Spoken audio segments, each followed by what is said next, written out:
नमस्कार दोस्तों, कैसे हो आप सभी। स्वागत करता हूं आप सभी का एक बार फिर आपके अपने YouTube channel Shri Ram coaching hub पर। आज के इस वीडियो में हम बात करेंगे सभी प्रकार के उन स्पोर्ट्स इंजरीज के बारे में जिनसे कॉम्पिटिटिव एग्जाम्स में अक्सर प्रश्न पूछे जाते हैं। वीडियो पहली बार देख रहे हैं या चैनल पर पहली बार आए हैं तो चैनल को सब्सक्राइब जरूर कर लीजिए ताकि आने वाली किसी भी वीडियो को आप मिस ना करें। बिना वक्त जाया किए चलिए शुरू करते हैं आज का वीडियो। स्पोर्ट्स इंजरीज की बात करने से पहले हम थोड़ा सा जानेंगे कि स्पोर्ट्स मेडिसिन क्या है। तो sports medicine is the branch of medicine concerned with the treatment of injuries और illness resulting from the athletic activities, यानी कि खेल चिकित्सा चिकित्सा की वह शाखा है जो खेल गतिविधियों के परिणाम स्वरूप या उनके दौरान लगने वाली चोटों से संबंधित है। दोस्तों, इन डेफिनेशन का एग्जाम से कोई ताल्लुक तो नहीं है, पर क्योंकि हम शारीरिक शिक्षा विभाग से संबंध रखने वाले शिक्षक हैं, छात्र हैं, यह हमारे लिए बेहद इंपॉर्टेंट है कि हमें एटलीस्ट सभी सब्जेक्ट्स की एक एक प्रॉपर डेफिनेशन का पता हो और हम किसी को भी यह समझा सके कि इस सब्जेक्ट में किन किन चीज़ों के बारे में हम पढ़ते हैं या उस विषय को पढ़ना हमारे लिए अति आवश्यक क्यों है। जिन एग्जाम्स में इंटरव्यू वगैरह फेस करना पड़ता है, हमें उन एग्जाम्स की तैयारी करते समय भी यह इंपॉर्टेंट है कि हमें सभी सब्जेक्ट्स के एटलीस्ट एक एक डेफिनेशन का तो पता हो। खैर, नेक्स्ट पॉइंट पे ध्यान देते हैं।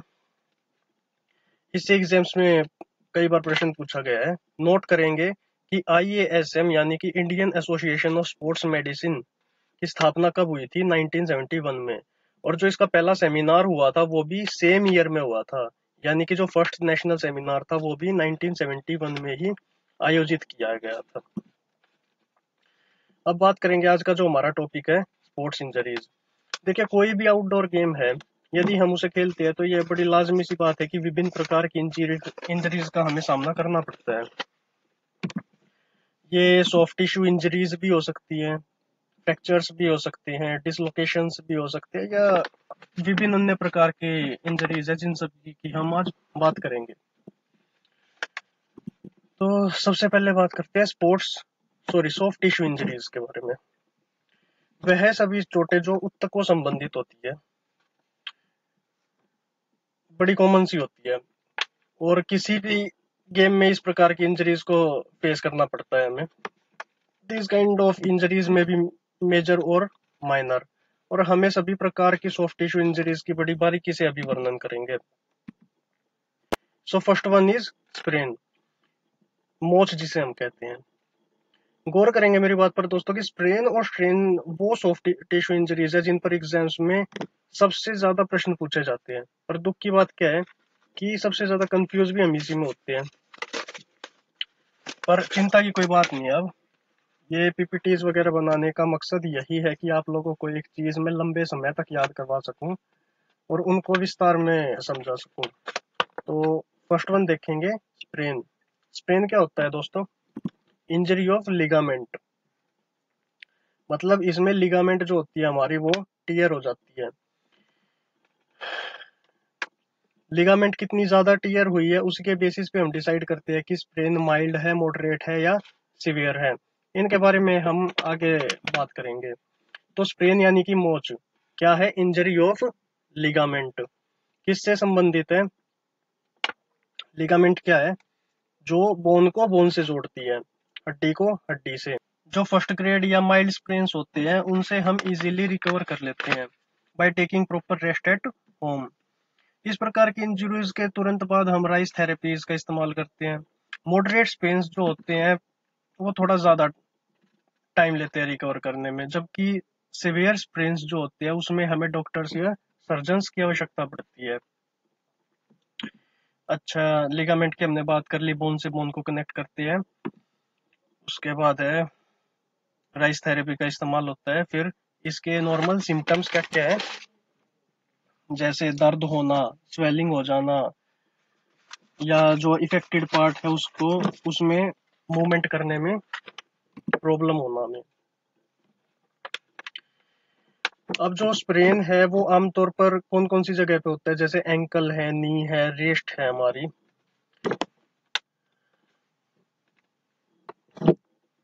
ये जो साइट्स है they are very much prone to such injuries.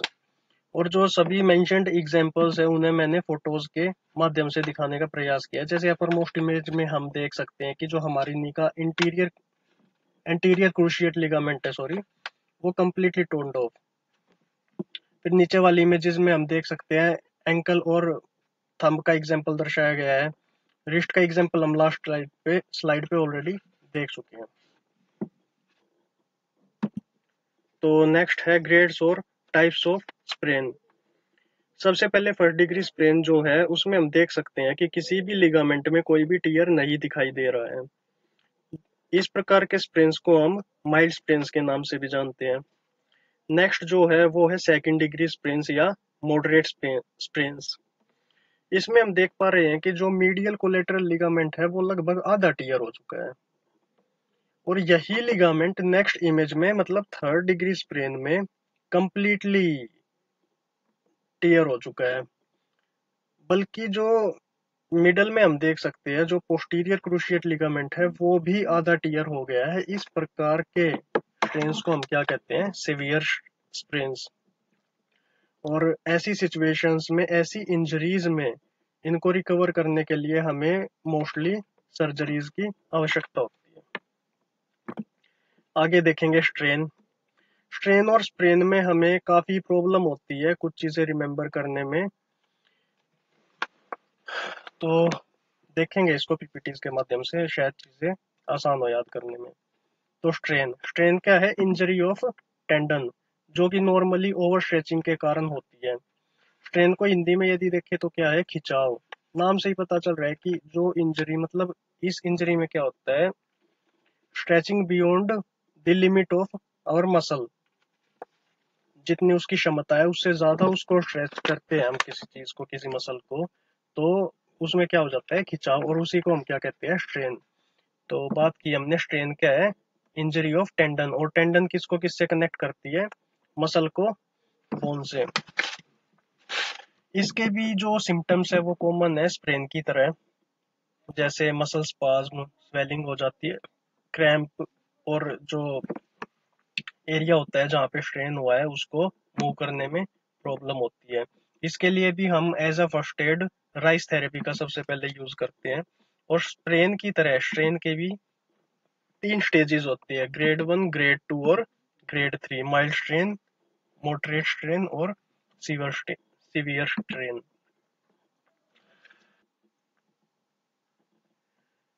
इनके बीच में डिफरेंशिएट किया गया है स्प्रेन और स्ट्रेन के। तो जो इम्पोर्टेंट पॉइंट्स है और जो याद रखने लायक है कॉम्पिटिटिव पॉइंट ऑफ व्यू से, उन्हीं के बारे में हम जिक्र करेंगे। देखो ध्यान रखेंगे, स्प्रेन क्या है, इंजरी ऑफ लिगामेंट। लिगामेंट किसको किससे कनेक्ट करता है, बोन को बोन से। और स्ट्रेन क्या है, इंजरी ऑफ टेंडन। टेंडन किसको किससे कनेक्ट करता है, बोन को मसल से। एक और कई बच्चों के दिमाग में पॉइंट आ रहा होगा कि लिगामेंट कनेक्ट करता है बोन को बोन से, टेंडन कनेक्ट करता है बोन को मसल से। तो क्या ऐसी भी कुछ चीज है जो मसल को मसल से कनेक्ट करती है? तो हाँ, इसका आंसर है फेस्किकुलाई। एग्जाम में यदि आता है तो फेस्किकुलाई इसका आंसर है, पर आज तक अभी आया नहीं है। वैसे भी जो चीज मैं करवा रहा हूँ, मेरा मानना है कि उतना मोर देन इनफ है किसी भी कॉम्पिटिटिव एग्जाम को क्लियर करने के लिए। तो मैं तो यही सजेस्ट करूंगा कि जितना मैं कराता हूँ सिर्फ उतने के बेसिस पे ही आप अपने नोट्स बनाए। यदि पूरा कोर्स आप चाहते हैं जिसमें चीजों को बड़े अच्छे से इलेबोरेट किया जाएगा, डेली का 1 घंटे का लेक्चर होता है, तो नीचे डिस्क्रिप्शन लिंक में हमारी हमारी सारी कॉन्टेक्ट इन्फो दी गई है। आप बेझिझक किसी भी टाइम हमें कॉन्टेक्ट कर सकते हैं। आगे चलते हैं। नेक्स्ट क्या है दोस्तों, कंट्यूजन। कंट्यूजन क्या होता है, जिसे हम हिंदी में कहते हैं नील। It refers it generally refers to any type of bruise. Bruise क्या है, वो इंजरीज जिसमें स्किन तो अनअफेक्टेड रहती है, बट जो अंदर की उसकी ब्लड कैपिलरीज होती है वो फट जाती है, और इसके कारण डिसकलरेशन ऑफ स्किन। मतलब देखो ये कैसे होता है, जो हमारी एपिडर्मिस और डर्मिस लेयर होती है कंट्यूजन में, उसके ऊपर कोई प्रभाव नहीं पड़ता है, पर जो हाइपोडर्मिस जो हमारी लेयर होती है उसके अंदर मौजूद जो कैपिलरीज होती है वो फट जाती है, ब्लड की लीकेज होती है, और उस कारण से जो ब्लड होता है वो स्किन के नीचे जम जाता है, जिस कारण से कलर चेंज हो जाता है। इसको भी हम काफी डिटेल में यदि बात करें तो आर्टरीज जब हमारी फट जाती है तो उसमें से रेड कलर का ब्लड निकलता है। वेन्स जब हमारी फट जाती है तो ब्लू कलर का ब्लड लीक होता है, और उस कारण कई बार जो स्किन होती है हमारी वो रेडिश कलर की हो जाती है और कई बार ब्लू कलर की हो जाती है। साइड में इमेजेस में भी हम देख सकते हैं कि जैसे जो एंकल है मिडल मोस्ट में वो ब्लू हो रखी है, और नीचे जो थाई की इमेज है उसमें वो बीच में से रेड और बाहर से ब्लू हो रखी है। तो जब हम पूरे कोर्स को करेंगे उस समय हम चीजों को बड़ी बारीकी से उनके बारे में डिस्कशन करेंगे। थाइज और जो लोअर लेग्स है वो इसके मोस्ट कॉमन साइट्स है कंट्यूजन के। इसके बाद है मसल सोरनेस। मसल सोरनेस किस कारण से होती है? जो एसेंट्रिक एक्सरसाइजेज होती है हमारी। एसेंट्रिक एक्सरसाइजेज कौन सी? मतलब जिसमें मसल की लेंथ बढ़ती है। स्पोर्ट्स ट्रेनिंग जब हम आगे करेंगे तो कॉन्सेंट्रिक, एसेंट्रिक, आइसोमेट्रिक वगैरह ये सब हम अच्छे से डिस्कस करेंगे। मसल सोरनेस में क्या होता है? वो कंडीशन जिसमें बहुत ज्यादा प्रेशर डाला जाता है किसी एक मसल के ऊपर, बार बार बार बार ओवर यूज जो उसका होता है उस कारण से। और इसमें क्या होता है? जो पेन होता है और जलन होती है मसल में। नेक्स्ट है हमारा एब्रेशन। एब्रेशन इंपॉर्टेंट है। एब्रेशन क्या है? किसी भी सरफेस से जब फ्रिक्शन हो जाता है और उसके कारण जो हमारी स्किन होती है वो टीयर हो जाती है, थोड़ा थोड़ा ब्लड आने लग जाता है। इसमें हमारी एपिडर्मिस और जो डर्मिस लेयर है वो उस पे इफेक्ट पड़ता है। पाल्म्स, नीज, हमारी एल्बोज, ये कॉमन साइट्स है जहाँ पे ये इस प्रकार की इंजरी हो सकती है। छोटे बच्चों में भी अक्सर हमने देखा होगा काफी ज्यादा इस इंजरी के वो शिकार होते हैं। इस इंजरी के तुरंत बाद हमें एंटीसेप्टिक वॉश वगैरह का यूज करना चाहिए, जैसे डेटोल्स वगैरह है, सेवलोन है, उन उनका यूज करना चाहिए ताकि कोई भी इन्फेक्शन ना फैले। नेक्स्ट है हमारा इंसीजन। अब इंसीजन और लेसरेशन है, इस इन दोनों में भी हम कई बार कंफ्यूज हो जाते हैं। तो सिर्फ याद रखना है कि इंजरीज जो दोनों है उन दोनों में कट लग जाता है और ब्लीडिंग शुरू हो जाती है, पर जो इंसीजन होती है वो हमेशा शार्प जो ऑब्जेक्ट्स होते हैं जैसे नाइफ है, ब्लेड है, उनके कारण होती है। जबकि जो लेसरेशन है वो किसके कारण होती है? जैसे ट्रफ की बॉल है वो हमें लगी, जैसे ये इमेज दिखा रखी है, आंख के ऊपर ट्रफ की बॉल लगी और इसमें स्किन टीयर होगी। नीचे जो इमेज दिखा रखी है इंसाइज्ड वर्सेस लेसरेशन वाली, उसमें हम देख सकते हैं कि क्योंकि वो इंसिजन वाली जो चोट होती है वो शार्प ऑब्जेक्ट से लगी है तो बड़ी क्लियर सी आपको दिख रहा है ये वी शेप में जो इंजर्ड पार्ट है। बल्कि और लेसरेशन में क्या है कि जैसे कोई भी रफ सरफेस, जैसे ट्रफ की बॉल है उसका रफ सरफेस वगैरह होता है बाहर से, और उस कारण से जो आघात हुआ है उसके कारण जो स्किन टीयर हुई है और चोट लगी है।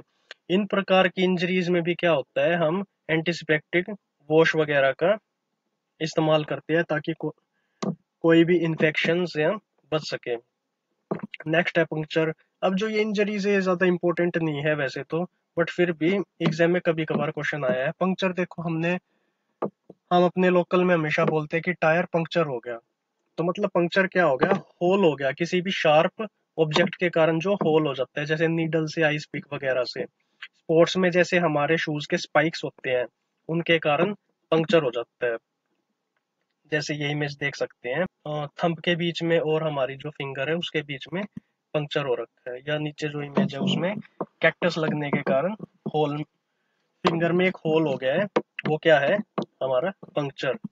अच्छा, वाउंड्स है जैसे, इसके लिए एक लोकल ट्रिक मैंने बना रखी है। जैसे हमारे हरियाणा में क्या होता है कि जो डॉग का बेबी होता है उसको हम लोकल में क्या कहते हैं? पीला। तो आप किसी भी प्रकार से चीजों को याद रख सकते हैं। हमने इस तरह से रख रखा है: पी से पंक्चर, आई से इंसिशन, एल से लेसरेशन और ए से एब्रेशन।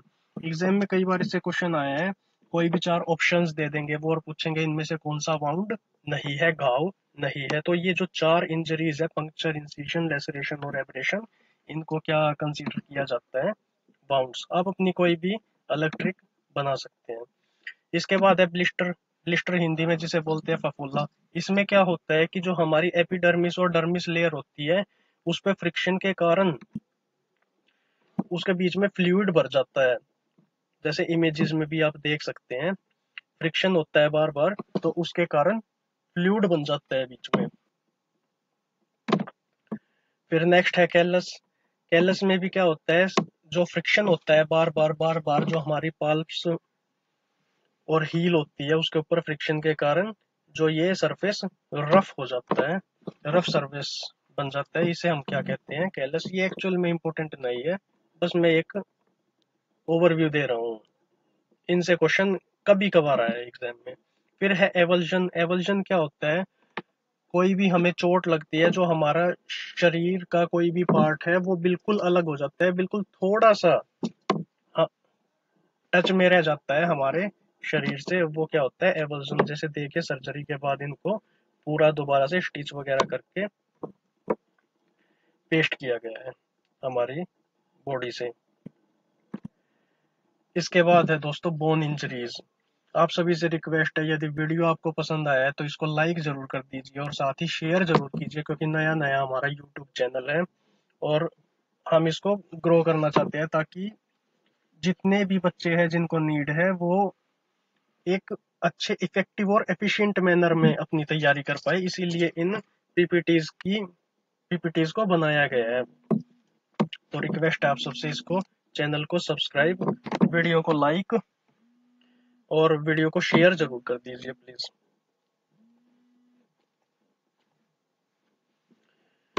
आगे बात करते हैं बोन इंजरीज की। वैसे तो काफी प्रकार की होती है बोन इंजरीज, पर जो हमारे एग्जाम्स में प्रश्न पूछे जाते हैं बार बार, उसी का उन्हीं का हम जिक्र करेंगे। जैसे सिंपल जो फ्रैक्चर होते हैं उसमें काफी तरह के होते हैं, ओब्लिक होते हैं, ट्रांसवर्स होते हैं और पता नहीं क्या क्या, पर वो हमारे एग्जाम पॉइंट ऑफ व्यू से इम्पोर्टेंट नहीं है। तो हमारे एग्जाम में जो जो आते हैं उनकी उन्हीं की चर्चा करेंगे। तो सबसे पहले ही क्या है? सिंपल। सिंपल को क्लोज फ्रैक्चर भी कहा जाता है और सिंपल नाम से ही पता चल रहा है सिंपल फ्रैक्चर है। इसमें बोन में फ्रैक्चर तो है लेकिन ये स्किन वगैरह को टियर नहीं करती है। और इसके ऑपोजिट क्या है? Compound fracture. कंपाउंड फ्रैक्चर में क्या होता है कि फ्रैक्चर तो है ही, पर वो हमारी स्किन को ब्रेक करके बाहर निकल आती है, जैसे इस इमेज में दिखाया गया है। तो ये क्या है? ओपन फ्रैक्चर भी इसे कहा जाता है। सिंपल फ्रैक्चर का ऑपोजिट क्या है? Compound fracture. इसके बाद है स्ट्रेस फ्रैक्चर। स्ट्रेस फ्रैक्चर से एक ही क्वेश्चन हमारे एग्जाम में हमने बार बार देखा है कि हेयरलाइन फ्रैक्चर किस फ्रैक्चर का नाम है? तो वो स्ट्रेस फ्रैक्चर है। कुछ अन्य और भी इसके नाम दिए गए हैं, उन्हें भी आप पढ़ सकते हैं। इससे अलग स्ट्रेस जो फ्रैक्चर है वो क्या है? एक ओवर यूज इंजरी है किसी भी स्पेसिफिक बोन पे। जब बार बार स्ट्रेस पड़ता है तो उस कारण ये फ्रैक्चर होता है। इसके बाद green stick fracture. Green stick नाम आ गया, मतलब बच्चों से रिलेटेड है, ये दिमाग में बैठा लीजिए। ग्रीन स्टिक फ्रैक्चर में क्या होता है, क्योंकि बच्चों की हड्डियां सॉफ्टर होती है एज कंपेयर टू एडल्ट्स, तो इस फ्रैक्चर में क्या होता है, उनकी एक साइड या तो बैंड हो जाती है और एक साइड जो हड्डी की होती है वो कमजोर होने के कारण टूट जाती है। ज्यादातर ये आर्म्स में होता है। इमेज में दिखाया गया है ग्रीन स्टिक फ्रैक्चर टीबिया हड्डी के अंदर। इसके बाद है कॉम्प्लिकेटेड फ्रैक्चर। कॉम्प्लिकेटेड फ्रैक्चर मतलब इस फ्रैक्चर में क्या होता है कि जो हड्डी होती है वो टूटने के बाद किसी इंटरनल ऑर्गन को नुकसान पहुंचाती है। जैसे इस पर्टिकुलर इमेज में दिखाया गया है कि जो हमारी रिब्स है वो टूटने के बाद हमारे लंग्स पे इफेक्ट डाल रही है, लंग्स के अंदर घुस गई है जैसे। नेक्स्ट है कम्युनिकेटेड फ्रैक्चर। इनके बीच में दोस्तों कंफ्यूज नहीं होना है। कॉम्प्लिकेटेड में क्या है, किसी भी इंटरनल ऑर्गन को नुकसान पहुंचाती है। कम्युनिकेटेड फ्रैक्चर में क्या होता है, हमारी हड्डी दो से ज्यादा मतलब 3 या उससे ज्यादा हिस्सों में टूट जाती है। ये ओपन फ्रैक्चर भी हो सकता है, क्लोज फ्रैक्चर भी हो सकता है। कम्युनिकेटेड फ्रैक्चर में क्या है, 3 या उससे ज्यादा फ्रेगमेंट्स में बॉडी अलग, बोन अलग हो जाती है। इसके बाद इम्पैक्टेड फ्रैक्चर है, इसमें हड्डी टूटने के बाद जो उसका एक सिरा होता है वो दूसरी हड्डी के सिरे के अंदर घुस जाता है। ज्यादा डिटेल में बात नहीं करेंगे क्योंकि वीडियो ज्यादा लंबा हो जाएगा। इसके बाद जैसे डिप्रेट फ्रैक्चर है, जो क्रैनियम की हमारी बोन्स होती है वो टूट कर स्कल के अंदर चली जाती है। ये कौन सा होता है हमारा डिप्रेट फ्रैक्चर। और अन्य भी कुछ इंजरीज है, जैसे हमारी शोल्डर डिस सॉरी डिसलोकेशन है, वेरियस एडिमा है, सूजन है जो, या जो एग्जाम में काफी बार पूछी जाती है, टेनिस एल्बो है, लेटरल एपिकोंडिलिटिस जिसे कहते हैं। तो डिसलोकेशन की पहले बात करेंगे। जो बोन होती है वो जॉइंट से बाहर निकल जाती है, इसे ही क्या कहते हैं, डिसलोकेशन। जैसे इस इमेज में हम देख सकते, जीआईएफ में देख सकते हैं, बॉक्सिंग के दौरान शोल्डर डिसलोकेट हो गया। फिर है टेनिस एल्बो, ये काफी ज्यादा इंपॉर्टेंट है, काफी बार इससे प्रश्न आया है एग्जाम्स में। इसका अन्य नाम क्या है, लेटरल एपिकोंडिलिटिस। और ये एक ओवर यूज इंजरी है। जितने भी रैकेट वाले स्पोर्ट्स है या बैट रिलेटेड है या स्टिक रिलेटेड है, जैसे हॉकी हो गया, क्रिकेट हो गया, लॉन टेनिस हो गया, इस प्रकार के स्पोर्ट्स में टेनिस एल्बो हमें देखने को मिलती है। ये एक ओवर यूज इंजरी है। फिर नेक्स्ट है मसल स्पाज्म। इसमें मसल्स हार्ड हो जाते हैं क्योंकि जो उनके तंतु होते हैं वो काफी पास पास आ जाते हैं, और इस कारण स्ट्रेन्स भी हो सकते हैं या इवन स्प्रेन्स भी हो सकते हैं। फिर है साइनोविटीज, ITIS जिनके पीछे भी लग गया है, इंग्लिश एटाइमोलॉजी के अनुसार हमें पता है कि वो इन्फ्लेमेशन उसका मीनिंग होता है, मतलब जलन संबंधित। जैसे साइनोविटीज है, बुर्सिटीज है, ये सारी टेंडिनिटीज है, ये सारी कौन सी इंजरीज है, इन्फ्लेमेशन रिलेटेड। और लास्ट में कौन सा है हमारा, ओडीमा। ओडीमा क्या है, एडिमा भी हम इसे लिखते हैं। सूजन किसी भी कारण से हो, जो भी सूजन होती है उसे हम क्या कहते हैं, ओडीमा। तो आज के वीडियो में दोस्तों इतना ही। जैसे सोलन टंग, काफी ज्यादा आभारी हूं मैं आप लोगों का, जो इतना सपोर्ट किया आप लोगों ने। 22 हमारे स्टूडेंट्स हो चुके हैं, 2 बैचेस हमारे अभी करंटली चल रहे हैं, और अब भी काफी ज्यादा लोग हमसे जुड़ना चाहते हैं। तो उनके लिए भी टाइम ना होते हुए भी एक और हम ऑनलाइन बैच शुरू करेंगे, जिसकी टाइमिंग होगी 8:30 से 9:30 बजे रात को। 20th से हम शुरू करने का सोच रहे हैं उस बैच को। 9 बच्चे उसमें हो चुके हैं, 6 बच्चे और जुड़ते ही हम जल्दी से जल्दी उस बैच को शुरू कर देंगे। यदि आप में से भी कोई इंटरेस्टेड है जो यूजीसी नेट वगैरह पहले ही बार में क्रैक करना चाहता है, तो हमसे डिस्क्रिप्शन लिंक में सारी इन्फो दी गई है, कॉन्टेक्ट इन्फो, हमसे जुड़ सकता है। तो आज के लिए इतना ही। जय हिंद।